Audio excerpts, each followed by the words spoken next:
Syederun sebanyak 15 unit kendaraan pemadam dikerahkan untuk memadamkan kebakaran di sebuah pabrik di Jalan Rawa Melati, RT 10 RW 1 Tegal Alur Kalideres, Jakarta Barat pada Kamis 28 Juli 2022 malam hingga pagi tadi.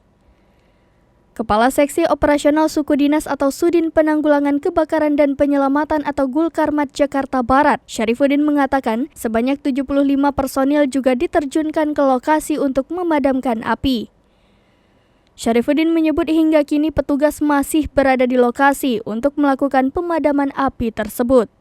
Ia mengaku belum mengetahui pasti soal korban akibat kebakaran tersebut. Menurutnya, pabrik yang terbakar diduga merupakan tempat pabrik garmen pakaian dalam. Berdasarkan informasi sementara yang diterima, api di lokasi kejadian sudah mulai padam.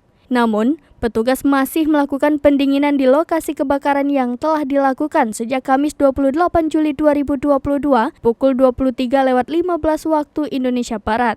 Kepala Seksi Operasional Suku Dinas atau Sudin Penanggulangan Kebakaran dan Penyelamatan atau Gulkarmat Jakarta Barat, Syarifuddin mengatakan kejadian dilaporkan sekitar pukul 21.50 waktu Indonesia Barat.